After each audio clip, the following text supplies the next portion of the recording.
story one time about a church that had squirrels in the attic. You ever hear about that? They tried and tried and tried to get rid of them. They finally came up with a solution. What they did was they caught the squirrels and they baptized them and let them go, and they never came back. And I know they mean well, and I know that's the way they were brought up, and I know that's all they've ever seen or known. But let me tell you what, the Lord's taken us to a much higher standard. You look at John Wesley and Charles Wesley. When the Methodist Church started out, we were on fire. Just absolutely on fire for the Lord. What were they doing? You look at these Wesley songs and these hymnals. These things were bar songs that they rewrote and put Christian words to. They went to where the world was at, and they brought Christ into the world rather than excluding themselves from it. They didn't go out and become one with the world, but they went out and changed the world with a zeal and a faith in God. And that's what we've got to do too. Because if we follow the standard the world set for us, look around. Church is dying. Look to England. Look to Germany. Find out how many people actually even attend church anymore there. If we don't step out into the forefront and set the standard by the standard of the one who we follow, we're in for it. And there's nobody to blame but us. Amen. But I'll tell you what, as you live out this Christian life, love people, reach out and make a difference in the world. What's our world doing today? What's our world doing? Go out and turn on a reality TV show? I'm going to live my life vicariously through somebody else's. Huh? And that's the way some people live out the Christian faith too, as a spectator. Oh, he has so much more for you. Don't watch somebody climb the mountain. Go do it. You know?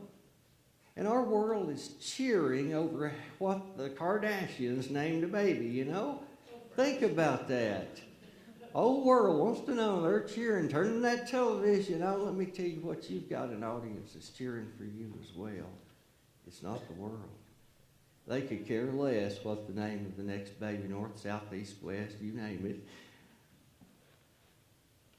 You've got some people cheering for you that you don't even know about. Will he reach out? Will she reach out and make a difference? And there's a big shout goes up in heaven. One of my favorite stories, and I'll close with this, it's about a missionary who had spent his whole life in mission work. And one day he retired. And he came home from Africa as an old man after spending an entire life overseas. And his boat pulled in at the dock, and there were crowds there just shouting and cheering, and he found out that President Roosevelt was on another boat that had come in right beside of him, and the crowds had all gathered there to welcome him home. After the crowds dissipated, the old missionary found that nobody had even come to greet him there at the dock. And feeling sorry for himself, he said, Lord, I spent a whole lifetime serving you. Couldn't you have sent one person to cheer me on when I arrived back home? And that still, strong, powerful voice spoke clearly to him and said, you're not home yet. That's what I'd say to you. Walk in faith, live in faith. He's powerful and just almighty. His standard is not the standard of the world.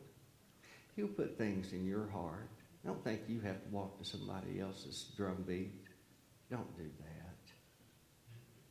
They'll lead you off into some nonsense path that you don't even need to be on. Walk following the Savior. He'll lead you right. And he'll show you the places that you can make a difference and the ways in which you can live your faith out. And that crowd's going to be shouting for you. Don't be sitting on the premises. Be standing on the promises. Nathan, would you lead us in a closing hymn? If you don't know him as your Lord and Savior, I invite you this morning to make a start of it. And that is a first step, but it's always lived out and becoming something new. Let's stand together.